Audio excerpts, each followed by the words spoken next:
Então, boa noite para todo mundo, né? Espero que todos estejam bem.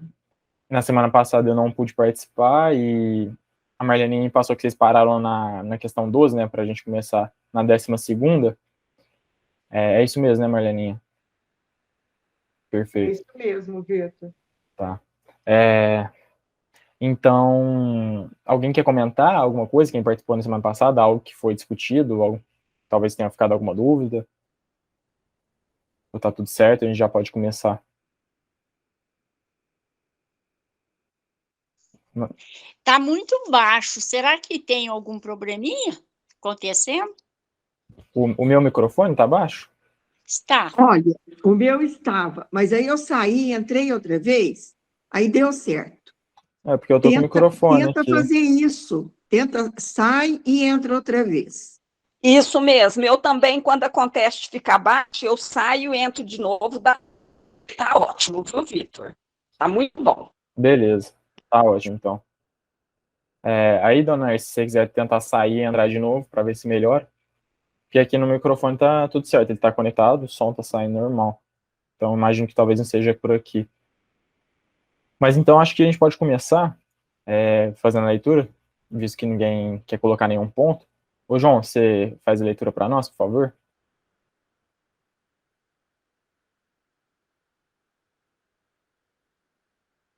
Leio sim, pode deixar.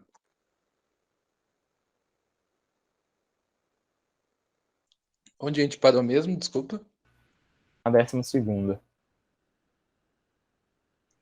Ao Ou você espírito. fala? Você fala. Ah, não, tá Ah, não, ótimo. por Achei que favor. você estava Achei que você está perguntando do perguntando trecho. do trecho. Não, é a pergunta mesmo. Ao espírito, por que não pudestes escrever na primeira vez em que vos chamamos? Eu não queria. Por que não querias? Ignorância e embrutecimento. Agora podeis deixar a casa de Casteldenry quando quiserdes? É-me permitido, porque tiro proveito dos vossos bons conselhos. Sentis alívio por isso? Começo a ter esperança. Se vos pudéssemos ver, em que aparência vos veríamos? Ver-me-eis de camisa, sem punhal. Por que não teríeis mais vosso punhal? O que fizerdes dele? Eu amaldiçoo. Deus poupa-me de sua visão. Se o senhor D, filho, aquele que receber a bofetada, voltasse a casa, far-lhe-eis mal? Não, pois estou arrependido. E se ele quisesse ainda vos enfrentar? Oh, não me peçais isso. Eu não poderia dominar-me. Está acima de minhas forças, pois não sou senão um miserável. Vamos Aí, parar vamos aqui parar aqui. para a gente comentar essas questões. Só fazendo uma breve recapitulação, né? Só para a gente contextualizar, a gente está tratando aqui de espíritos endurecidos, né? Criminosos que estavam. O nome do capítulo é Criminosos Arrependidos, então criminosos que começam a se arrepender de seus crimes, ou já que chegam até Kardec arrependidos dos crimes. E esse caso aqui é um caso que está na Revista Espírita também, e é um caso ímpar, porque se trata de um espírito muito endurecido e que havia cometido muitos crimes. E no caso tem o crime em específico que ele cometeu nesse local, né, que é o Castelo Nodari, que é o local que ele ficou preso ali constantemente, revendo a cena do crime, etc. E, enfim, era um espírito muito endurecido e conforme vai se passando a evocação, e é mais de uma que ocorre aqui, nesse capítulo, nesse item todo, né, em específico desse espírito, ocorre mais de uma evocação. Então a gente percebe uma evidente evolução do espírito durante o processo de evocação. Então, ao ser evocado a primeira vez, ele não responde às perguntas. Por isso Kardec pergunta, né? Por que não pudeste escrever na primeira vez em que vos chamamos? Eu não queria. E aí o Kardec pergunta, por que não quereis? Ignorância e embrutecimento. Então ele chega muito embrutecido, ainda muito preso ao crime que havia cometido há muito tempo atrás, mas ainda vivia aquilo muito claro em sua mente e não tinha noção do que ocorria ali, né? Não entendia o que era aquelas perguntas que estavam sendo feitas. Mas o que foi óbvio que ocorreu, e isso foi narrado, né, está descrito aqui na evocação, é que houve um alívio do espírito de estar até, e de ir até ali naquele ambiente, porque ele entrou em contato com bons fluidos, então isso trouxe um pouco de esperança para ele, já naquele momento em que ele estava mais embrutecido, no princípio. Então agora, nesse momento, ele já está muito mais tranquilo, porque ele começou a perceber que era benéfico, não só as preces que eram feitas para ele, mas a evocação, o processo de evocação, ele estar ali na reunião, ele responder as perguntas, ele entender os ensinamentos que estavam sendo colocados para ele, através dos conselhos de Kardec e dos espíritos ali da sociedade. Então ele começou a se arrepender. Ele percebeu o crime que havia cometido, percebeu a gravidade do crime, então ele já começa a se arrepender e já começa a se modificar, e as próprias palavras dele demonstram essa mudança que ele apresentou. Então isso é muito interessante a gente ver esse progresso mesmo, a gradação do espírito, mesmo que seja muito pouco, né? A gente está falando aqui de um estado mesmo, que ele sai de um estado de embrutecimento, de um estado de ignorância e de obstinação no mal, muitas vezes, e começa aos poucos perceber o que está acontecendo, ficar mais tranquilo, mais aliviado e mais aberto para novas coisas, né? Então ele quer sair daquele estado. E aí o Kardec pergunta, né? Agora podeis deixar a casa de Castelo no Larry quando quiserdes? E aí ele responde, né? Porque ele estava preso nesse castelo, nesse local, nessa casa, né? Ele estava preso ali e ele não conseguia sair, porque ele ficou revivendo por muito tempo o crime que ele havia cometido, né? Se não me engano, ele tinha matado a esposa e o irmão, né? E ele ficou muito tempo preso naquilo. E era o castigo dele, ele sofria, e era a pena, esse sofrimento dele era a pena do crime que ele havia cometido. E aí o Kardec pergunta, sentis alívio por isso? E ele responde, começo a ter esperança. Ou seja, olha que interessante, lá no princípio nem esperança ele tinha, ele nem sabia que tinha como acabar esse sofrimento que ele vivia, ele achava que aquilo ia ser eterno, né? Que foi até o que a gente discutiu, que muitas vezes alguns espíritos pensam que os sofrimentos deles são eternos, e pensam isso justamente porque é o castigo deles pensar daquela maneira, e a partir do momento que eles começam a se arrepender, eles começam a ver um fim para o sofrimento. E aí vem o alívio, né? A misericórdia de Deus é implacável. A partir do momento que há arrependimento, há misericórdia. Então, Deus está sempre aguardando o arrependimento do indivíduo. E aí o Kardec pergunta, e essa pergunta é muito interessante, né? Ele costumava fazer essa pergunta em diversas evocações. Se vos pudéssemos ver, em que aparência vos veríamos? E aí ele responde, né? Não sei se vocês se lembram, lá no princípio, um médium vidente que estava na reunião quando ele é evocado na primeira vez, narra que ele tinha visto o espírito, que ele tinha uma aparência horrível, né? Ele estava com um punhal em mãos, ou seja, uma faca, um punhal, né? E a roupa toda suja de sangue. Era a maneira com que ele se apresentava ali na reunião, porque era a maneira que ele se via, então ele moldava o seu próprio espírito daquela maneira, porque era como ele se enxergava.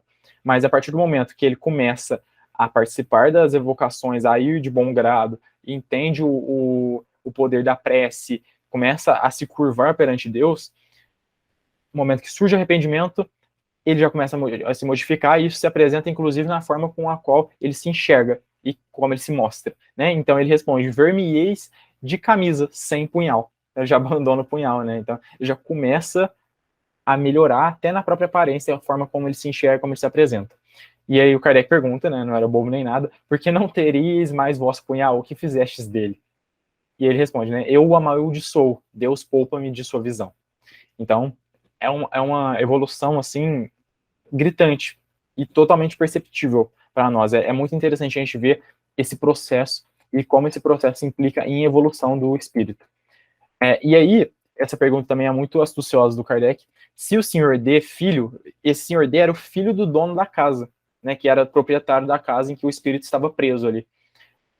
E ele chegou a tentar morar nessa casa por um tempo, esse filho desse senhor, e quando ele foi se mudar para lá, ele tomou uma bofetada, né, do invisível, entre aspas, né, ele tomou uma bofetada, não entendeu nada, nunca mais voltou. E aí o Kardec faz essa pergunta que é curiosa, porque o Kardec já percebeu, é claro, que o espírito já estava um pouco mais evoluído, que ele já estava um pouco mais aberto, arrependido. Aí ele pergunta, se esse homem voltasse a casa, far-lhe-eis mal? Ou seja, você bateria nele de novo ou algo do tipo? Aí ele responde, não, pois estou arrependido. Então, outra demonstração de evolução gritante por parte dele, muito interessante de a gente ver. E aí o Kardec pergunta de novo, e se ele quisesse ainda vos enfrentar? Olha que pergunta interessante do Kardec. Porque ele está falando no sentido desse indivíduo ir até lá, mas, assim, sem nem mesmo pensar nesse espírito. Mas e se ele fosse e quisesse enfrentar esse espírito? Ou seja, atacá-lo com palavras, enfim, claramente querer enfrentá-lo nesse sentido, né? Achar ruim com ele, alguma coisa do tipo. E ele responde, não me peçais isso. Eu não poderia dominar-me. Estaria acima das minhas forças, pois não sou senão um miserável. Então, olha que interessante. Ele já melhorou, mas é claro, né? Ele não superou 100%. Tem muita coisa para melhorar ainda. Então ele fala, se ele viesse me enfrentar, eu já não me garantiria, porque eu não sei que não consigo me controlar ainda 100%. Então olha que interessante, e ele já tem a percepção que isso aqui que ele fala é um traço de humildade, né? Ele não tem nada a esconder, ele não quer fantasiar ou enfeitar nada. Então ele não tenta mentir aqui, é isso que aconteceria, né? Eu percebo as minhas forças. Mas ele já melhorou, porque antes ele deu a bufetada, né? Antes ele estava em outro estado. Aqui ele já está muito melhor do que o estado primeiro que ele apresentou aqui para Kardec. Então isso é muito interessante. Eu acho que o que mais chama a atenção, o que mais salta aos olhos aqui nessas questões, isso vai continuar, é a evolução do espírito com a evocação. E aí a gente vai de novo naquele assunto de quão importante não só a prece, mas a evocação também é para o espírito, porque é aquilo que a gente já comentou algumas vezes. Ela funciona como uma espécie de terapia mesmo, em que o indivíduo dialoga com alguém que está mais amparado, né, sobre as questões, sobre os problemas que ele está passando, e essa pessoa elucida, esclarece ele desses problemas, o auxilia. Então isso facilita com que ele compreenda os problemas, com que ele saiba lidar com eles. É exatamente isso que acontece no processo de evocação. Então é interessante a gente ver. Alguém quer comentar essas questões? Alguma dúvida? É interessante, né, Vitor? Você falou aí que ele se apresentou tal qual ele é, e tem espíritos que colocam máscara, né? Mistificam, usam nome de outras pessoas. E ele tirou as máscaras, né? Tirou. Ele se mostrou em sua realidade, como ele estava realmente. Tem espírito que não mostra, que vem comunicar e não mostra, né? Interessante, eu achei isso aí. Exato. Tem alguns que querem enfeitar o que são, né? Querem fingir ser mais, ou enfim, ser alguém que não são. Isso acontece muito frequentemente, que é uma clara consequência da vaidade, de um orgulho, alguma coisa do tipo. E esse espírito aqui não, ele nem pensa nisso, né? Ele não tem nem vergonha de assumir isso. Ele está de fato assumindo o que ele é, e está muito claro nesse aspecto. Então é interessante a gente ver isso, porque é uma virtude por parte dele. Por mais que ele nem faça isso de maneira consciente, né? Às vezes ele nem está pensando que está fazendo isso sendo humilde. Não, às vezes só está fazendo isso naturalmente. Então a gente já percebe, por mais que ele seja um espírito endurecido, tenha ali seus diversos defeitos, tem alguns aspectos que ele já evoluiu, e isso é óbvio, né? Não é de todo ruim, nem de todo imperfeito. A Lucélia colocou uma pergunta no chat aqui, ela perguntou, o fato de admitir que não ficaria quieto se enfrentado é uma evolução, certo? Então, é difícil para nós aqui dizer se é uma evolução, porque a gente não sabe como que ele agiria com o enfrentamento antes, quer dizer, com essa questão de assumir alguma coisa sobre si antes, porque não tem um paralelo no princípio de alguma pergunta de como ele agiria, etc. É uma evolução no sentido de que ele já não agride voluntariamente mais, né? De que ele não ataca, ou que ele não se revolta, ou não, enfim, não tem nenhuma postura maldosa mais. Isso é uma evolução. Mas em relação a ele ter esse aspecto de humildade, essa ação humilde de saber o que é, assumir aquilo sem orgulho algum, sem nenhuma vaidade, não tem como a gente definir aqui se seria uma evolução ou se ele já tinha isso antes, porque ele só fala disso agora, né? Ele só demonstra esse aspecto humilde, né? Essa ação, só tem essa ação humilde agora, nesse momento. Não sei se ficou claro, então eu acho que é difícil a gente bater martelo sobre isso, porque não tem um paralelo para a gente comparar. Mas, enfim, talvez possa ser também, né? Ana, seu microfone está fechado. Né? Ele está dizendo aí que ele não conseguiria se dominar. Se provocasse ele poderia reagir. Eu entendi assim. Né? Não, Não me pergunte. Eu não conseguiria dominar-me. isto estaria acima das minhas forças. Ele Não, ia perfeito. repetir a bofetada. Não, mas o que a Lucélia quis perguntar é se o fato dele admitir que ele agiria dessa maneira é por parte dele uma evolução já, no sentido de que ele não tentou fingir alguma coisa, não tentou dizer, não, eu não reagiria, ou eu entenderia. Sim, É isso que ela sim. quis perguntar, se isso já seria uma evolução por parte dele, mas a minha resposta, a forma com qual eu penso é que não tem como a gente precisar isso, porque a gente não tem um paralelo, né? Como que ele eu agia, concordo, como que ele se assumia antes, se antes ele era vaidoso, se antes ele tentava enfeitar ou mentir, né? concordo com você. Então acho que a gente não consegue bater o martelo nesse aspecto, mas foi uma pergunta interessante. Mais alguém quer comentar ou colocar alguma questão? Não? Então vamos prosseguir na leitura.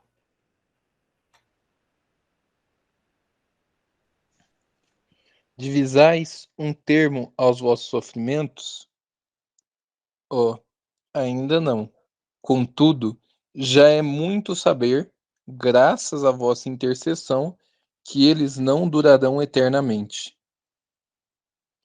Tende a bondade de nos descrever a vossa situação antes de vos evocarmos pela primeira vez.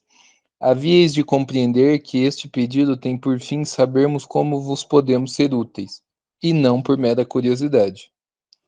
Como já vos disse, eu não tinha consciência de coisa alguma, além do meu crime, e não podia abandonar a casa em que o cometi, a não ser para vagar no espaço, onde só havia à minha volta solidão e obscuridade. Disso eu não poderia vos dar uma ideia, porque nunca logrei compreender o que se passava. Desde que me alçava ao espaço, tudo era negro e vazio. Nem mesmo sei o que era. Hoje o meu remorso é muito maior, e, no entanto, não sou constrangido a permanecer naquela casa fatal, sendo-me permitido vagar na terra e orientar-me pela observação de quanto aí vejo, compreendendo melhor, assim, a enormidade dos meus crimes. E se menos sofro, por um lado, por outro aumentam as torturas do remorso. Mas, ainda bem que tenho esperança. Se tivesse. Não, vamos parar aqui para a gente comentar. Que a segunda questão 17 aqui, ela é mais longa e, enfim, ela é interessante também. E essa 16, ela chama muita atenção porque tem a ver com a questão do castigo que até então ele sofria, que era o de não ver fim para suas penas. E aí o Kardec pergunta, né, entrevedes o fim de vossas penas? Você já consegue enxergar um fim para elas? Ele responde, ainda não. É já muito mais do que eu mereço saber, graças à vossa intervenção, que elas não durarão para sempre. Então, a maneira com que ele coloca é muito bonita também, né? Já é muito mais do que eu mereço simplesmente saber que elas não vão durar para sempre, que elas vão acabar. Já é muito para mim nesse momento, né? Então, eu não vejo o fim delas, mas saber que elas vão acabar já é um alívio muito grande para mim. Então, isso é muito interessante, porque pensa, gente, esse sofrimento que ele ficou aí, acho que foram mais de 200 anos, 300 anos, alguma coisa assim, eu não lembro ao certo a quantidade de tempo. Imagina Foram você ficar 200 anos. 200 anos, né? Então, imagina você ficar essa quantidade de tempo, gente, sofrendo e não ver fim para o sofrimento, né? Assim, absurdo. E a gente não sabe também, é claro, como que foi a sensação dele de passar esses 200 anos, porque a gente sabe, às vezes, na nossa cabeça, dentro de nós, parece que demorou muito mais, né? Ou às vezes demorou menos, mas de qualquer maneira é muito tempo para ficar num sofrimento em que você não vê fim para ele. Isso é horrível, é um sentimento angustiante, porque além de você sofrer com sofrimento, você sofre pelo fato de não ver um fim para ele, né? São dois sofrimentos somados. Então é terrível, sem sombra de dúvida é terrível. E no momento que ele consegue enxergar um fim para o sofrimento, já é algo muito benéfico para ele. Isso alivia muito, né? É algo que ajuda muito ele. Então é interessante a gente ver o efeito que tem só pelo fato de conhecer isso. E aí o Kardec faz uma pergunta, é interessante que ele coloca uma observação no fim da pergunta, né? Na verdade, ele faz um pedido, né? Se o espírito poderia descrever como ele se encontrava antes da evocação, etc., todo esse tempo que ele passou ali. E o Kardec faz uma nota que é muito interessante, porque é algo pelo qual ele prezava muito. Compreendei que perguntamos isso para ter um meio de vos ser útil, e não por um motivo de curiosidade. Olha que interessante. Então, vocês lembram quando a gente leu sobre as evocações também aqui no Céu e Inferno, lá na primeira parte, mas a gente discutiu isso longamente, né? Exaustivamente, nós falamos sobre evocação, e a gente falou que uma das características fundamentais da evocação é que se possua um fim útil, que se tenha um desejo útil para ela. Então, você não evoca o espírito para fazer perguntas banais, por curiosidade, para fazer pergunta que não vai acrescentar em nada nem para ele nem para você, porque assim você só vai atrair espíritos inferiores ou espíritos pseudo-sábios que estão ali buscando te enganar. É uma das características principais de uma evocação séria, de uma reunião séria. E aqui o Kardec busca destacar isso para deixar claro, olha, essa pergunta ela pode até parecer, por um lado, para quem estiver lendo, que é uma pergunta para curiosidade, só para a gente conhecer alguma coisa sem necessidade de, ou sem utilidade. E ele deixa a nota, né? Coloca na própria questão. A gente está perguntando isso, mas é para o seu próprio auxílio, para a gente entender, para a gente poder te ajudar. E aí ele narra até de maneira bastante clara todo o sofrimento que ele passou, né? Aquele tempo que ele ficava preso na casa, e o único momento que ele conseguia sair da casa era para vagar no espaço e na escuridão. Então ele vivia num constante sofrimento, revendo a cena do seu crime, etc. E aí ele coloca, não poderia dar-vos uma ideia do que é, nunca compreendi nada disso. Então, ele tinha uma própria dificuldade, né, e é natural, porque ele era um espírito perfeito naquele momento, né, e, além disso, ele sofria, estava num estado de perturbação e de sofrimento, então isso dificultava mais ainda, juntava com a inferioridade e dificultava muito mais para ele entender. E aí, isso é muito interessante, gente, que ele coloca, hoje em dia, sinto muito mais remorsos e não sou mais coagido a ficar nessa casa fatal. Olha que interessante, ele coloca, né, que agora ele sente muito mais remorsos. Isso porque ele ficou sofrendo por muito tempo, hein, gente? Então agora ele sofria com muito mais remorsos, e ele coloca, é me permitido vaguear na terra e procurar esclarecer-me pelas minhas observações. Então agora ele já conhecia um pouco mais e conseguia ir a lugares que poderiam auxiliá-lo, né, não só com bons fluidos, mas com bons esclarecimentos, como por exemplo a reunião aí da Sociedade Espírita de Paris. E aí ele coloca, mas então compreendo melhor a enormidade de meus crimes horrendos. E se sofro menos por um lado, ou seja, pelo aspecto de que agora ele vê fim para o sofrimento, que ele tem esperança, então ele sofre menos nesse sentido. Quando a gente vê fim para o sofrimento, a gente se alivia, tem esperança, tem fé, que vai passar, então o sofrimento se torna menor, mais fraco, etc. Mas, por outro lado, ele coloca, minhas torturas aumentam do outro lado, pelo remorso, mas ao menos tenho esperança. Então, no sentido de que agora ele entende o que foram aqueles crimes e o quão graves eles foram perante a lei de Deus. Isso é muito interessante. Então, por um lado, ele se aliviou, ele ficou mais tranquilo, porque ele tem esperança, etc. Mas, por outro lado, ele tomou responsabilidade por causa do conhecimento. E aí ele viu o quão terrível foi o que ele fez. Isso é muito interessante, gente, muito interessante. A mudança que o conhecimento tem ali, efetivamente, dentro do espírito. A forma como modifica a visão dele e, naturalmente, o que ele sente. Né? Então, alivia o sofrimento por um lado, traz esperança, mas por outro, traz mais peso, porque ele tem mais conhecimento, logo mais responsabilidade. E fantástico, eu achei essa resposta. Alguém quer comentar alguma coisa sobre essas duas questões? Acho que a Lucélia fez uma pergunta aí, Vitor, dá uma olhadinha. A Lucélia perguntou, o que posso entender quando disse que só sair da casa via apenas escuridão? Eu acho que de maneira pragmática mesmo, assim, nesse sentido de que eles não conseguiam enxergar nada além de escuridão mesmo, eles se encontravam numa escuridão ao seu entorno, e isso fazia parte da pena que ele sofria. Não é que só existia escuridão ao entorno dele, era que aquilo era o que ele conseguia ver pela pena que ele sofria, os castigos que ele sofria do crime que ele cometeu. Então, aquilo era natural, era uma consequência natural. Mas o que acontece? Isso ocorria não só pelo castigo que ele estava sofrendo, mas pelo fato de que ele ainda não tinha se arrependido. Então, pelo próprio livre-arbítrio dele. Ele não se posicionou de outra maneira, ele não se curvou perante Deus, não demonstrou arrependimento, enfim, não fez nada de bom para que ele pudesse diminuir a sua pena, seu sofrimento e melhorar e buscar reencarnar ou algo do tipo.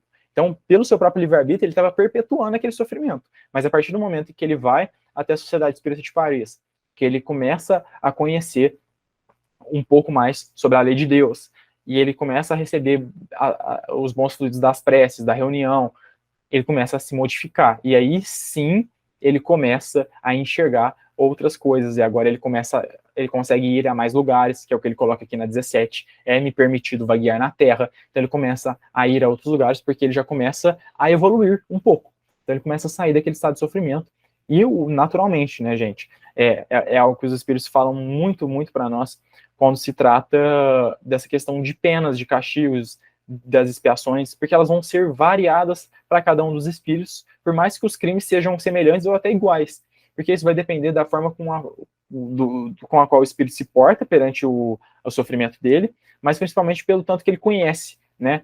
Aquele que conhece mais, sofre mais, porque ele tem mais responsabilidade. E aquele que entende melhor o seu sofrimento, aquele que está sofrendo, mas busca Deus, que busca orar, se arrepende, e busca a misericórdia divina, quer melhorar-se, esse vai sair desse sofrimento mais rápido. Por isso que uma pena divina, um castigo, né, da lei de Deus, ele nunca vai ter um tempo determinado, como uma lei humana, por exemplo. Então, no Código Penal humano, por exemplo, o Código Penal brasileiro, cada crime ele vai ter prescrito ali mais ou menos um tempo de duração. Mas por quê? A lei humana é diferente da lei divina. A lei divina ela vai levar em consideração coisas que a lei humana não consegue levar. Por exemplo, o arrependimento do indivíduo. A partir do momento que ele se arrepende, a pena dele já encurta. E a partir do momento que ele se dispõe a melhorar-se, a pena dele já encurta, até o momento que ela vai acabar. Então, para aquele espírito que vai continuar obstinado no mal, continuar endurecido, a pena dele vai durar muito mais tempo, porque ele não vai se propor a mudar o seu estado íntimo. Então, ele continua sofrendo por seu próprio livre-arbítrio, porque ele não quer mudar, ele está ali preso naquele estado, não quer sair, etc. Mas a partir do momento que ele demonstra melhora, a pena dele já vai ser aliviada. E por isso que sempre vai variar. Às vezes o espírito comete o mesmo crime, dois espíritos cometem crimes iguais, e um vai passar por um sofrimento mais curto e outro por um sofrimento mais longo.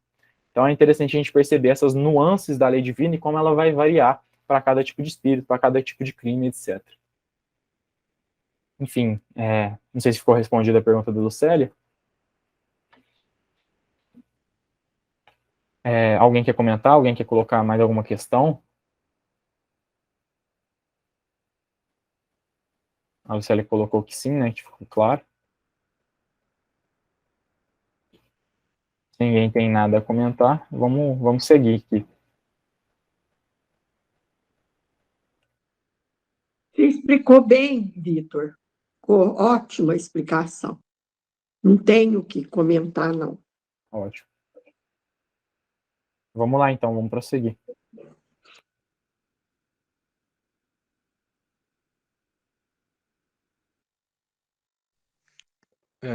Tá.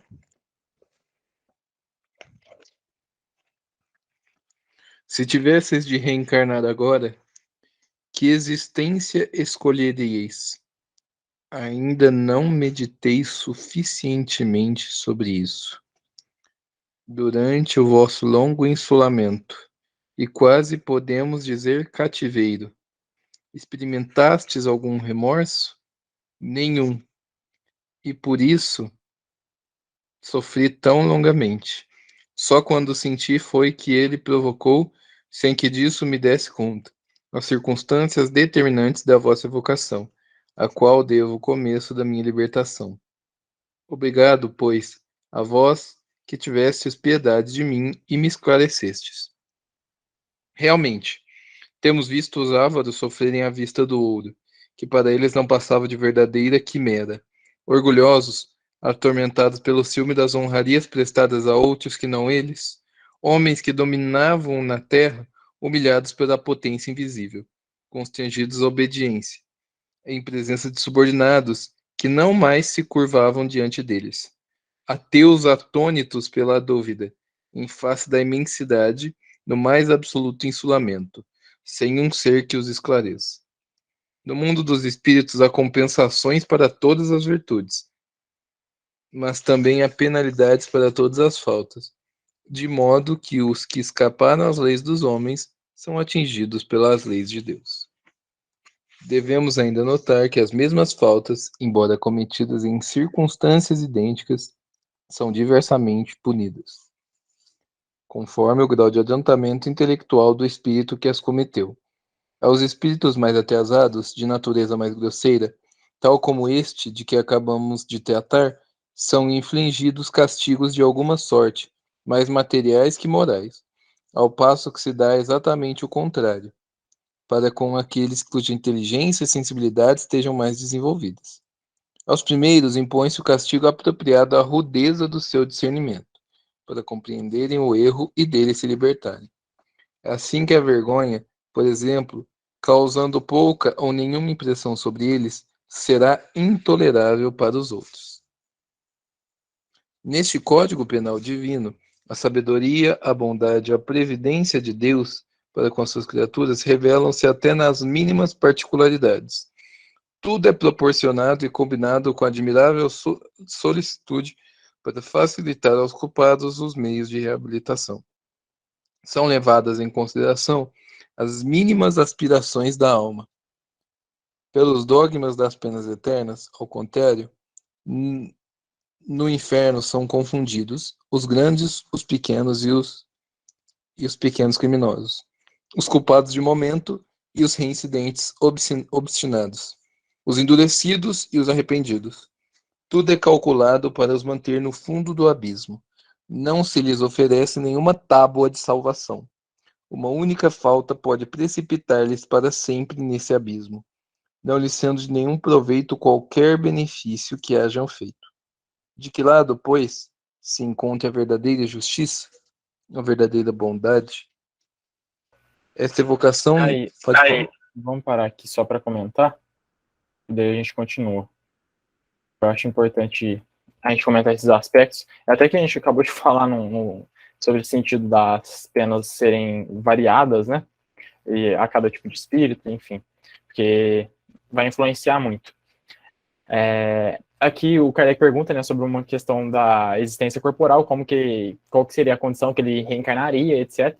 E ele fala, né, que aqui ele demonstra mais um sinal de humildade, né, que ele ainda não viu o suficiente, nem refletiu o suficiente para saber em que posição ele reencarnaria.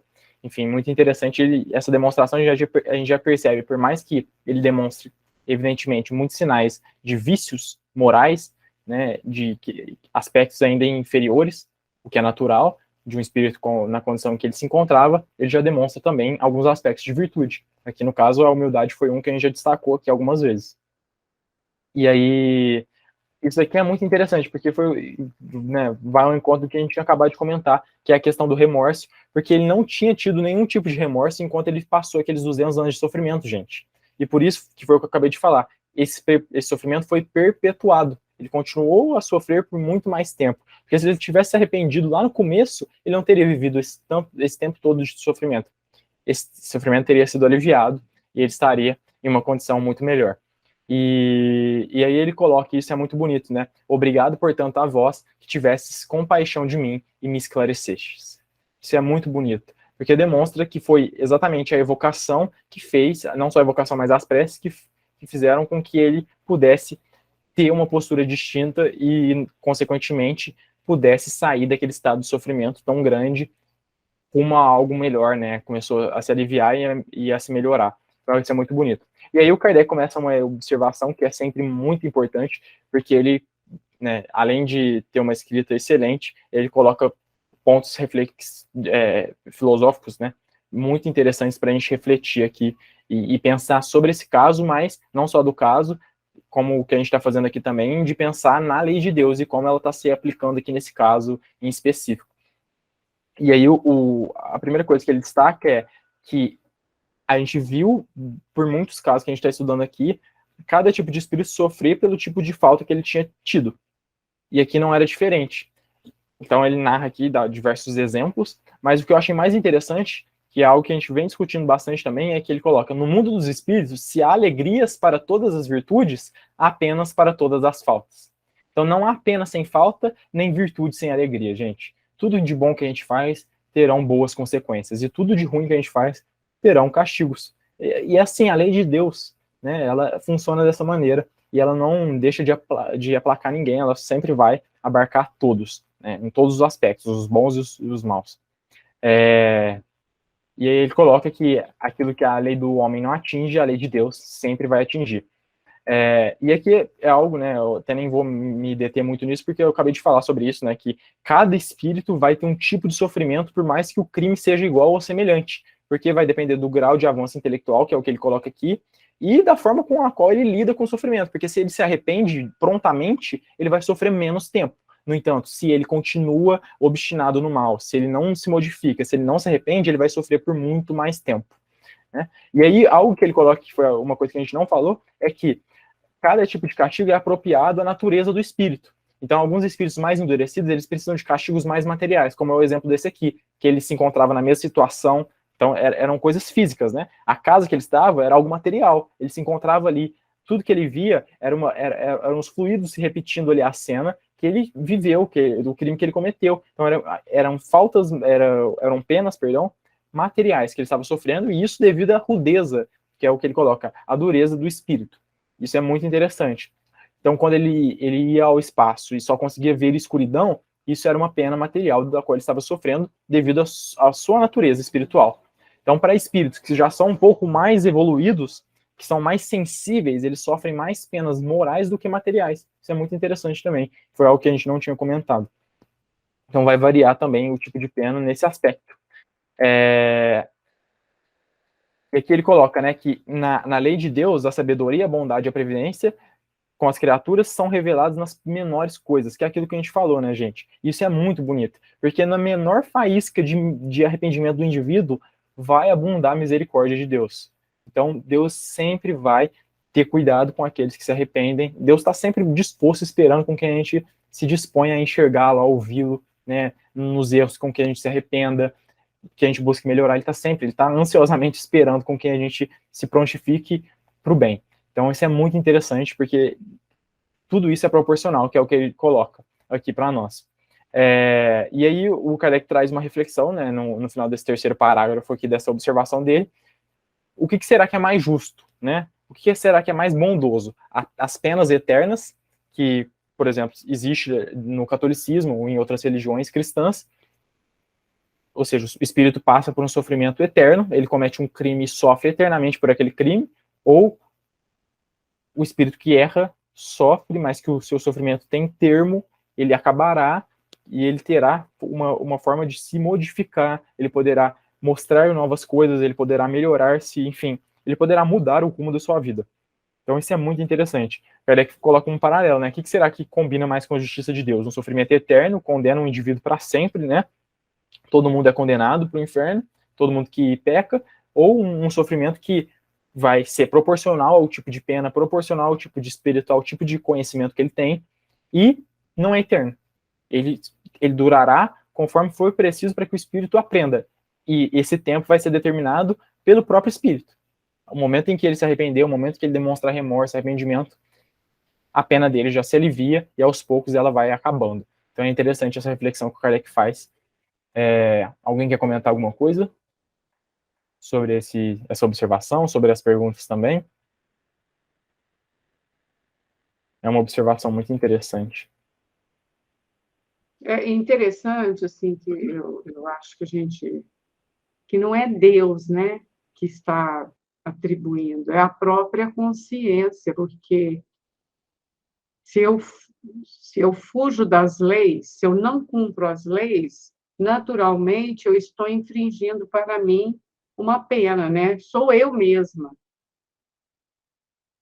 Eu ia falar isso, Marlene.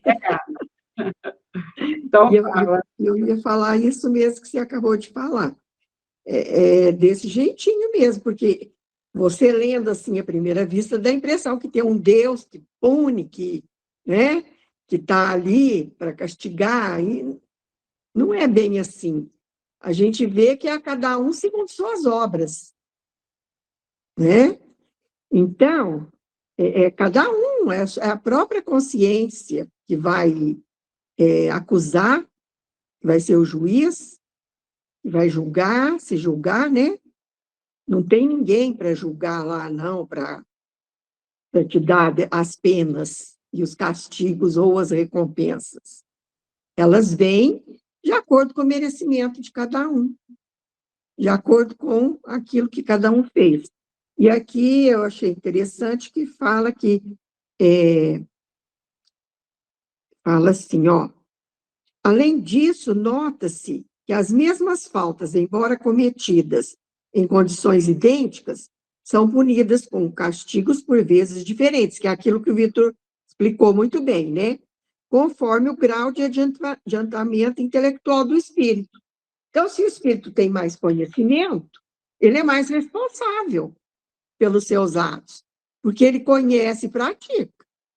Agora, aquele que faz por ignorância, né, que ainda não entendeu as leis divinas, aí a infração vai ter consequência.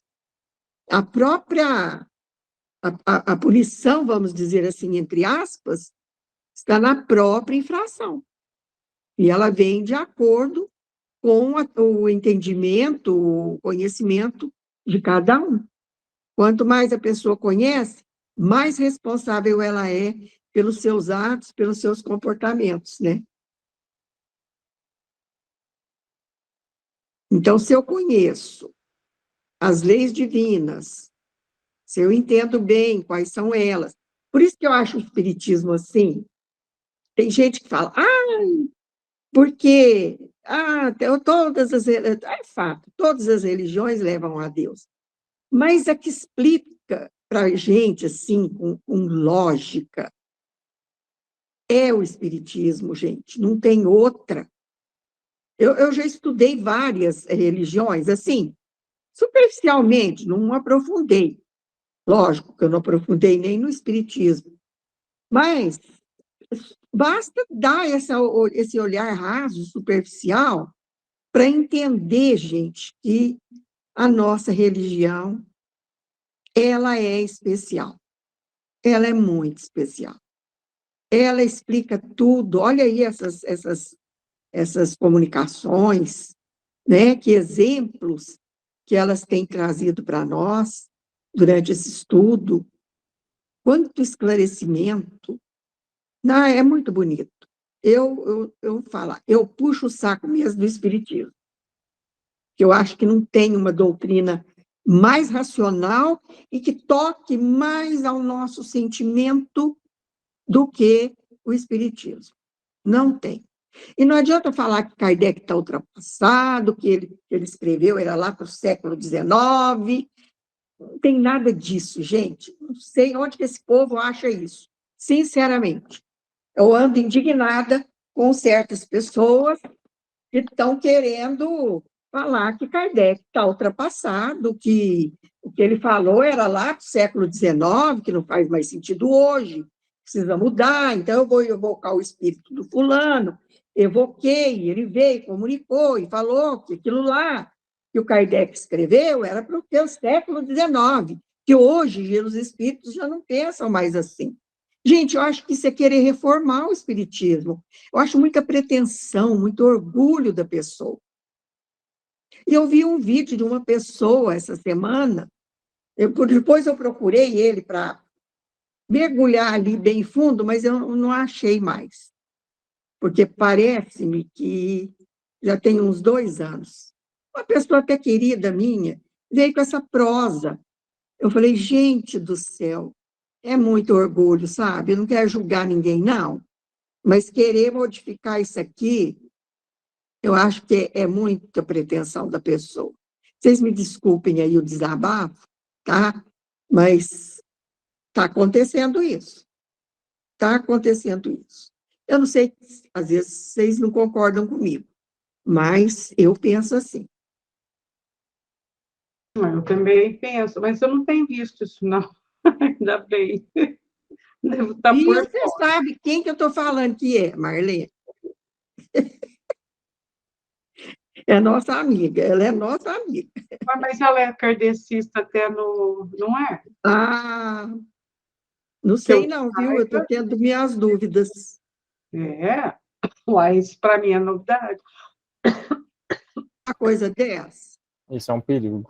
É, porque também, gente, foi um trabalho de fôlego, né?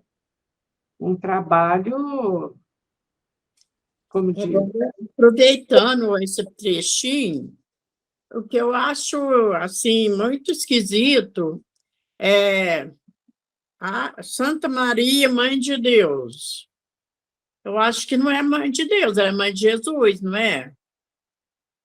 E olha, até os espíritos rezam. Santa Maria, mãe de Deus. Aí eu fico encabulada, falo, meu Deus do céu. Ai, dona Honória, eu estava pensando isso hoje. Hoje eu estava pensando isso. Eu falei, gente, mas é uma mistureba. Eu Aí penso, não, né, dona Mas é falta de conhecimento da doutrina, isso aí. é, Falta de conhecimento mesmo. é, Então, no começo, eu assustava, porque um dia eu fui tomar passe e a pessoa rezou lá a Ave Maria. E eu não estava acostumada, né? Então, eu levei aquele choque, sabe? Quis ficar meio perturbada. Depois eu falei assim, gente, deixa eu firmar meu pensamento aqui, que eu vou receber, ela está com boa intenção, né? Mas isso é Então, falta de conhecimento doutrinário, é, porque tem muita infiltração no espiritismo. então, Muita. a Seixonoe, ela fala assim, Santa Maria, mãe de Jesus, rogai por nós, filho de Deus. Ela nem fala pecador. Mas eu acho impossível falar Santa Maria, mãe de Deus. Nossa Senhora, eu acho que não tem condições. É só isso, gente. Não tem, não, dona Honória, mas a gente ouve e tem que respeitar, porque você vai brigar com a pessoa, falar, né? Não, você não vai falar isso. Deixa, concentra e vai. Concentra, segura na mão de Deus e vai. O Tonho também fica pé da vida.